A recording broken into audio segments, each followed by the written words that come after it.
Good morning छात्र और छात्राएं। आज हम समानांतर श्रेणी पांचवा पाठ मैथ का गणित का पांचवा पाठ पढ़ाने जा रहे हैं। और आप लोगों से शिकायत है कि आप लोग चैनल को सब्सक्राइब नहीं करते हैं। अतः अगर वीडियो अच्छा लगे, कंसेप्ट क्लियर हो, समझ में आए तो वीडियो को लाइक कीजिएगा और चैनल को सब्सक्राइब जरूर कर लीजिएगा। समानांतर श्रेणी से पहले हम लोग सीक्वेंस पढ़ेंगे। सीक्वेंस माने अनुक्रम। दिखाई दे रहा है आप लोगों को? समानांतर श्रेणी के पहले हम लोगों को सीक्वेंस के बारे में जानना है। अनुक्रम क्या है? तो अनुक्रम के बारे में हम बता सकते हैं कि संख्याओं की वैसी सजावट। यहाँ हम आप लोगों को 4 एग्जाम्पल दिए हैं, इस पर ध्यान दीजिए। संख्याओं की वैसी सजावट जिसमें आने वाले हम अगले पद को बता सके।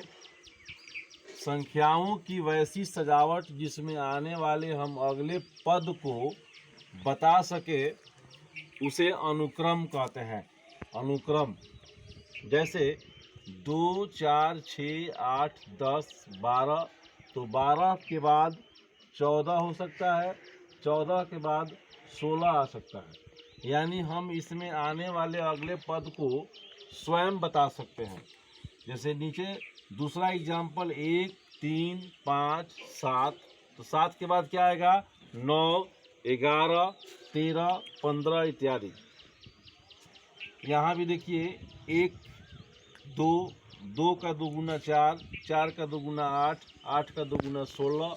तो 16 का 2 गुना 32 होगा, 32 का 2 गुना 64 होगा। ये सब सीक्वेंस के एग्जाम्पल हैं। 2, 4, 6, 8, 10, 12। यानी संख्याओं की वैसी सजावट जिसमें आने वाले अगले पद को हम बता सके उसे अनुक्रम कहते हैं। अब ये अनुक्रम जो होते हैं 3 प्रकार के होते हैं। 3 प्रकार के नहीं, 2 प्रकार के होते हैं। अनुक्रम जो होते हैं वो 2 प्रकार के होते हैं। पहला होता है निश्चित अनुक्रम। पहला होता है निश्चित अनुक्रम और दूसरा होता है अनिश्चित अनुक्रम।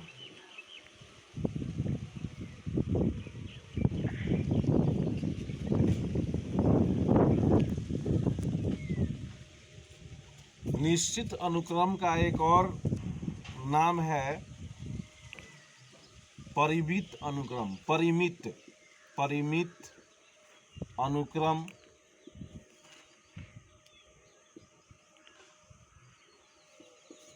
और इसको अपरिमित अनुक्रम कहते हैं। अपरिमित अनुक्रम। अब समझ लीजिए कि निश्चित अनुक्रम क्या है और अनिश्चित अनुक्रम क्या है। तो जिस अनुक्रम में पदों की संख्या सीमित हो, जैसे 2, 4, 6, 8, 10, इसमें कितने पद हैं? तो 1, 2, 3, 4, 5। जिसमें पदों की संख्या सीमित हो, यानी हम पदों को गिन सकते हो, उन्हें हम क्या कहते हैं? निश्चित अनुक्रम। समझे?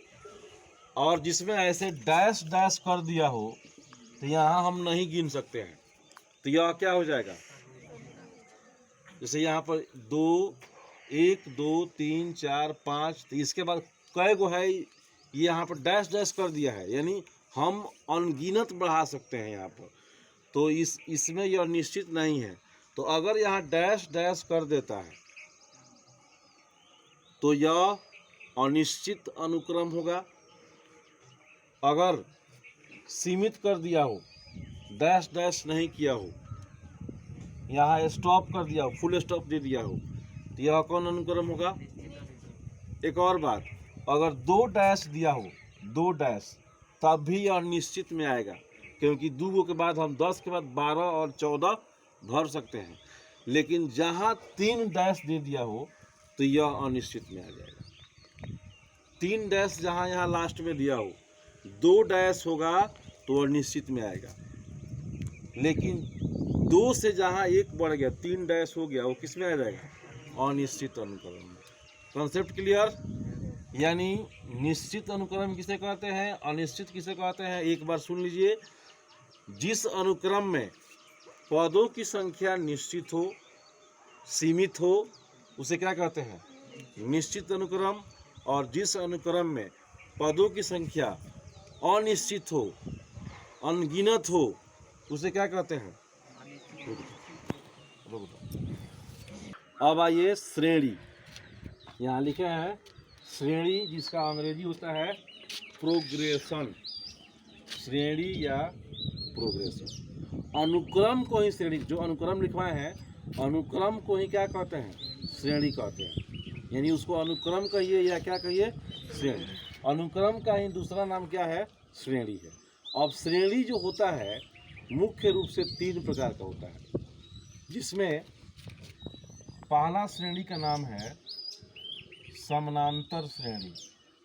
समानांतर श्रेणी, जो आप लोगों का पाठ का नाम दिया, देख लीजिए, दिया ना। फर्स्ट पार्ट, 5वां पार्ट क्या नाम क्या है? समानांतर श्रेणी। इसको अंग्रेजी में कहते हैं अर्थमेटिक प्रोग्रेशन। Arithmetic progression. संक्षेप में इसको एपी कहते हैं। वहीं आप शुरू में बोले हैं कि आज एपी पढ़ना है। ए से अर्थमेटिक है, पी से संक्षेप में समानांतर श्रेणी को एपी कहते हैं। एपी, जब भी एपी का जिक्र आएगा आप समझ जाइएगा कि वो कौन श्रेणी है? समानांतर श्रेणी। दूसरा का नाम है जियोमेट्रिक, यानी गुणोत्तर श्रेणी। गुणोत्तर श्रेणी, जिसको अंग्रेजी में कहते हैं जियोमेट्रिक प्रोग्रेशन। जियोमेट्रिक प्रोग्रेशन,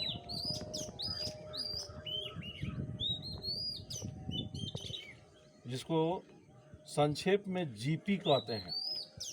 क्या कहते हैं?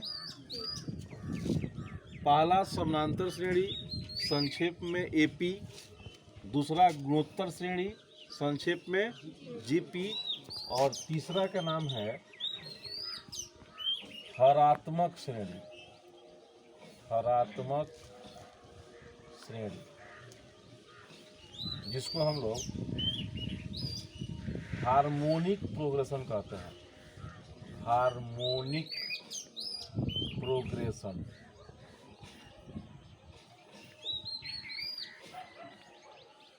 जिसको हम लोग एचपी कहते हैं। संक्षेप में क्या बोलते हैं उसको? एचपी। तो पहला अर्थमेटिक प्रोग्रेशन, समानांतर श्रेणी, जिसको संक्षेप में एपी कहते हैं। दूसरा गुणोत्तर श्रेणी, जिसको संक्षेप में जीपी कहते हैं। और तीसरा हरात्मक श्रेणी, जिसे संक्षेप में क्या कहते हैं? अब एक बात ध्यान रखिएगा, इसमें हम लोगों को एक ही को पढ़ना है। कौन? समानांतर श्रेणी। ये दो जो है ये लिखवा दिए आप लोगों को, लेकिन ये दोनों जो है इंटर में पढ़ना, आईएससी में पढ़ना। जो आईएससी का मैथ पढ़िएगा तो उसमें ये मिलेगा गुणोत्तर श्रेणी। और पहले ये मैट्रिक में ही पढ़ना था, सॉरी, पहले ये इंटर में दिया हुआ था पूरा। ये तीनों समानांतर श्रेणी, गुणोत्तर श्रेणी, हरात्मक श्रेणी, ये तीनों किस में था? आईएससी में था। लेकिन बाद में जब सिलेबस चेंज हुआ तो इसको ला दिया मैट्रिक में, समानांतर श्रेणी को। अभी दो जो है इंटर में पढ़ना है, तो हम लोग बस केवल पढ़ना है किसके बारे में? समानांतर श्रेणी। काटिए। समानांतर श्रेणी पहला क्या है? समानांतर, सम जोड़ अंतर, समानांतर। सम, समानांतर को तोड़ेंगे तो सम जोड़ क्या होगा? सम माने समान, अंतर माने अंतर होता है ना, समान अंतर हो उसको क्या बोलते हैं? समानांतर। यानी वैसा श्रेणी, वैसा सीक्वेंस, चाहे अनुक्रम या श्रेणी, वैसा श्रेणी जिसके पद और पूर्वगामी पद का अंतर हमेशा समान हो। अब दो शब्द यहाँ पर आया है, एक पद और एक पूर्वगामी पद। तो ध्यान से सुनिए, वैसा श्रेणी जिसका पद और उसके पूर्वगामी पद का अंतर हमेशा समान हो उसे समानांतर श्रेणी कहते हैं। अब ध्यान दीजिएगा, जैसे 2, 4, 6, 8, 10, डैश डैश डैश, कोई भी पद लीजिए इसमें से। जैसे ये दूसरा पद लेते हैं, ये पहला पद है, ये दूसरा है, ये तीसरा है, ये चौथा है, ये क्या है? पांचवा। तो ये देखिए दूसरा पद और इसके पूर्वगामी पद यानी पहले वाला पद, तो 4 के पहले क्या है? तो दोनों में अंतर कितने का है?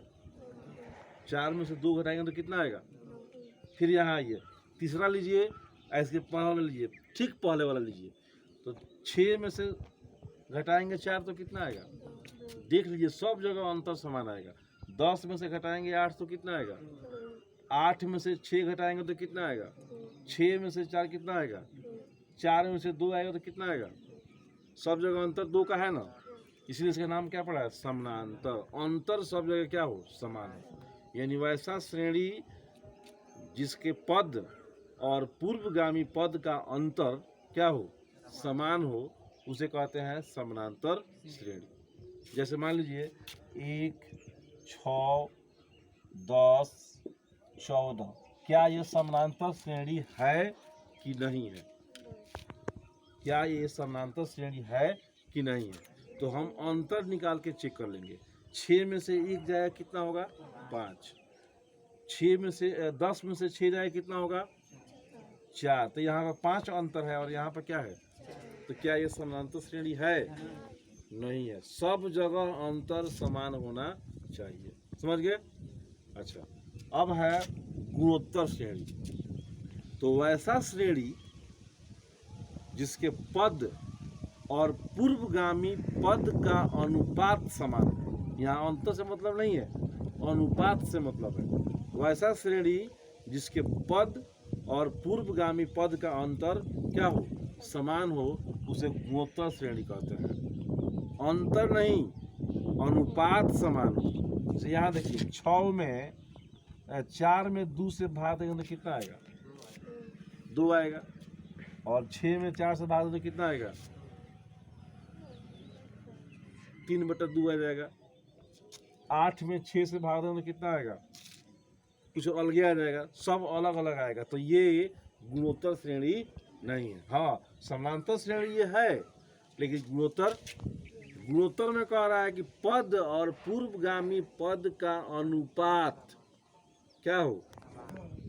जैसे देखिए एग्जाम्पल जैसे दे रहे हैं, जैसे मान लीजिए कि 1, 2, 4, 8, 16, 32 डैश डैश। यहाँ देखिए 2 में 1 से भाग देंगे तो 2 आएगा। 4 में 2 से भाग देंगे तो 2 आएगा। 8 में 4 से भाग देंगे कितना आएगा? 2 आएगा। 16 में 8 से भाग देंगे कितना आएगा?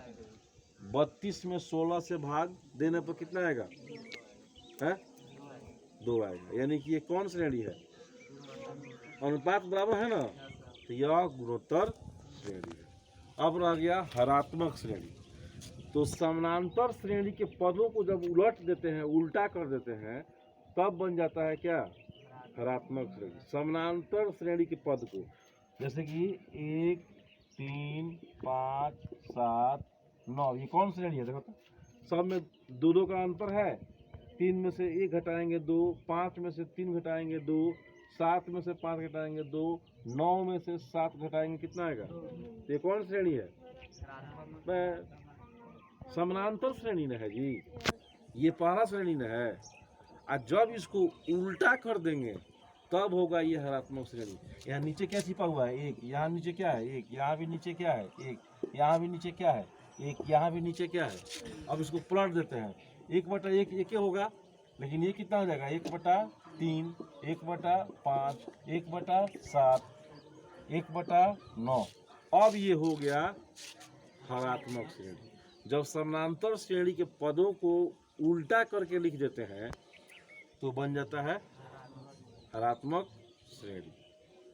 हो गया। समानांतर श्रेणी की पहचान। कैसे हम पहचानेंगे कि यह समानांतर श्रेणी में है? जैसे एग्जाम्पल समझते हैं, जैसे कि 1, 5, 9, 20, 35 डैश डैश डैश। क्या यह समानांतर श्रेणी में है कि नहीं है? तो हम पदों के अंतर को ज्ञात करेंगे।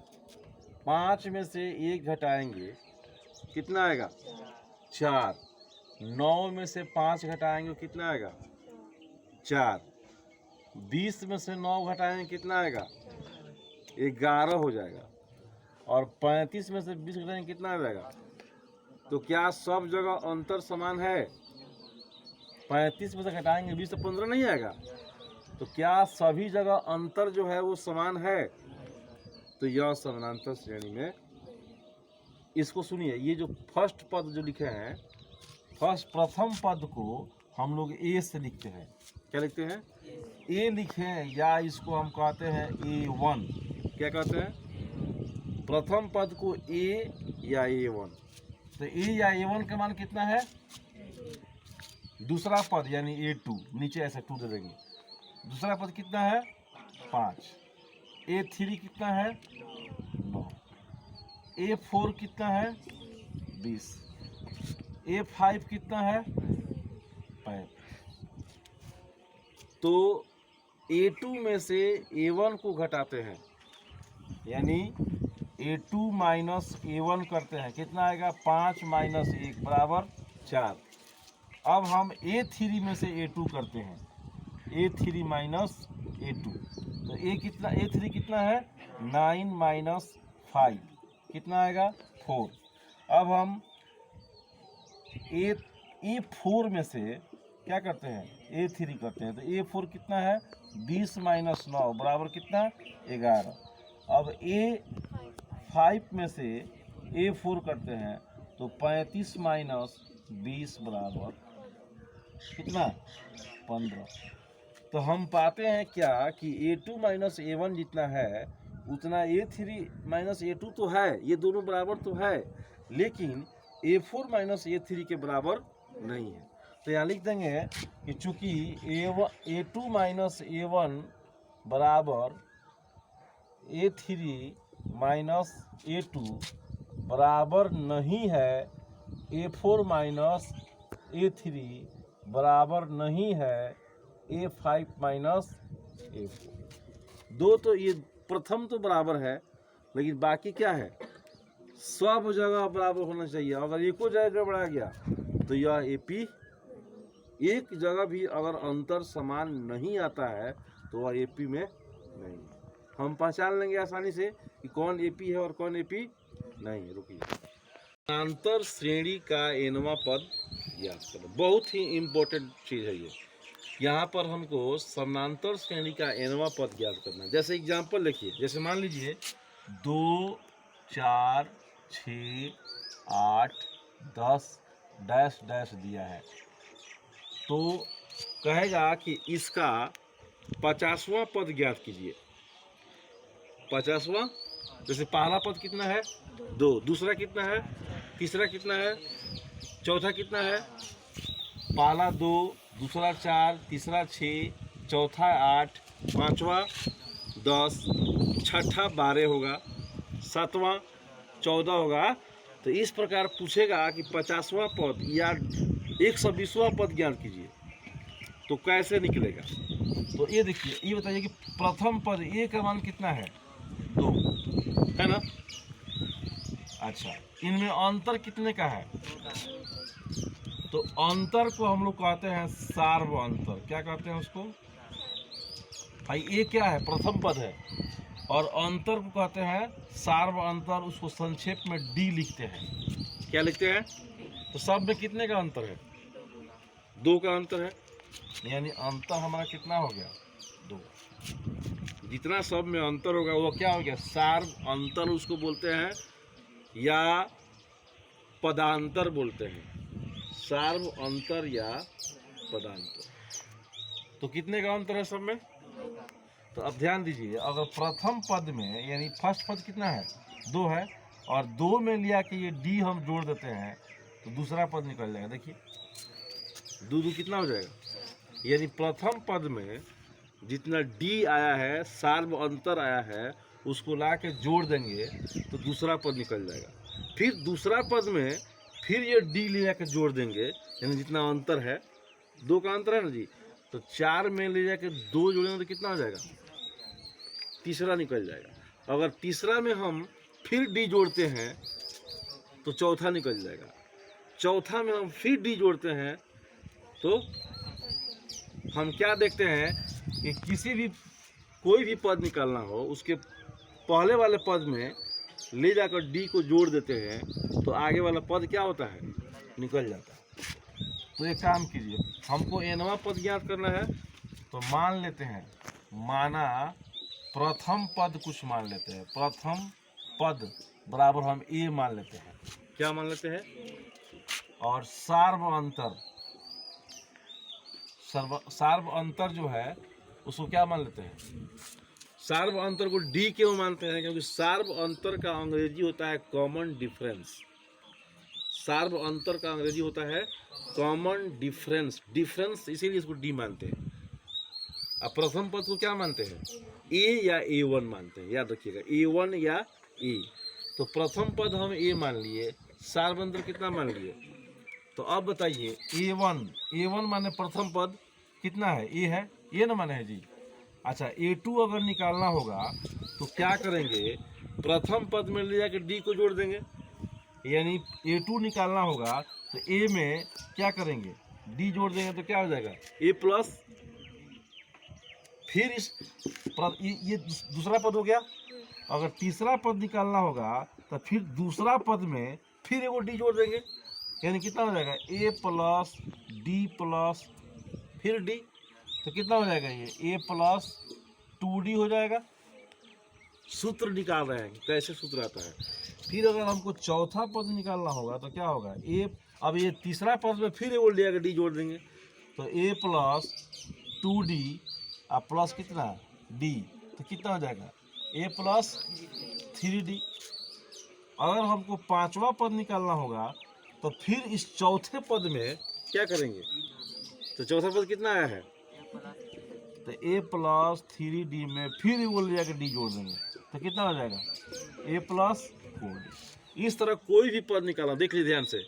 जब पांचवा निकालना है तो ए प्लस कितना आया है? कितना आया है? चौथा निकालना है तो कितना आया है? तीसरा निकालना है तो कितना आया है? कुछ दिखाई दे रहा है? कुछ समझ में आ रहा है क्या?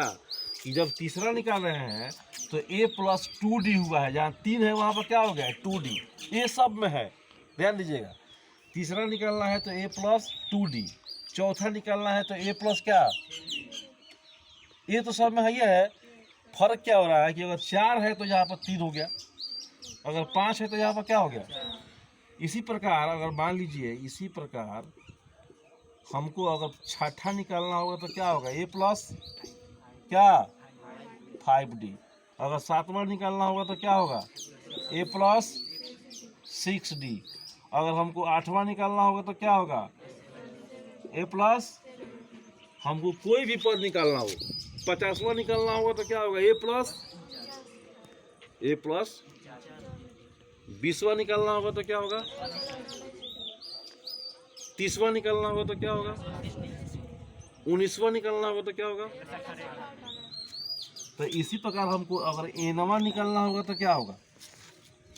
यहाँ 8 रखे हैं तो घट के 7 हो गया है। अगर एन रखेंगे तो क्या होगा? एन में से एगो घट जाएगा। एक घट रहा है जी, 8 में से एगो घट के 7 हुआ है, 6 में से एगो घट कितना हुआ है? 5, 7 में से एक घट कितना हुआ है? तो इसी तरह n रखेंगे तो हो जाएगा a प्लस n में से a को घट जाएगा n minus 1 into D. n में से a को घट के तब इंटू डी, जैसे यहाँ 7d हुआ था ना, यानी 7d हुआ, इसका मतलब 8 माइनस 1 इंटू डी, तो 8 में से 1 घट गया तो 7 हो गया यहाँ पर। वैसे ही n रखेंगे तो क्या होगा a plus n minus 1 into, यही हमारा क्या हो गया, फार्मूला हो गया। कोई भी पद निकालना होगा तो सीधे हम निकालेंगे, nवां पद होगा a plus n minus 1 into D. इसी पर हम सारा सूत्र, सभी क्वेश्चन बना सकते हैं। क्वेश्चन देखिए, एक तो यहाँ पर क्वेश्चन है कि 25, 30, 35, 40, 45 का 50वां पद ज्ञात करें। ऐसे क्वेश्चन आएगा कि 50वां पद ज्ञात करें। तो यहाँ हम देखते हैं कि यहाँ a बराबर कितना है, बताइए हमको पहले। a का मान कितना है, ये फर्स्ट जो पद है वो a है, a कितना है 25। अब d निकाल लीजिए, d कितना है, कॉमन डिफरेंस, कितने का अंतर है सब में, यानी क्या कीजिए 30 में से 25 घटा दीजिए या 35 में से 30, तो यही कर देते हैं 30 माइनस कितना 25, कितना आ जाएगा 5। कोई भी एक पद घटा के लिख दीजिए, 45 माइनस 40 या 40 माइनस 5, तो डी का मान कितना आ गया 5।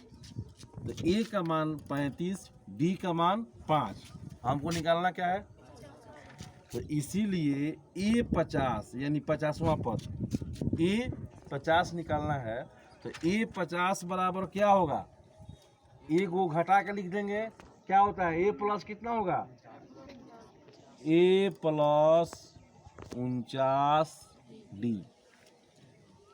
50वां निकालना है तो ए प्लस क्या हो जाएगा, तो ए का मान हमको पता है यहाँ पर और डी का मान यहाँ पर पता है, तो ए कितना है 25 प्लस 49 गुने डी, डी कितना है 5, तो हो जाएगा 25 प्लस 49 में से 49 में 45 से गुना कीजिए, 9 से 45 और 5 होगा 20 4 24, 245 जोड़ देंगे कितना होगा ये 270, यानी 50वां पद कितना आएगा।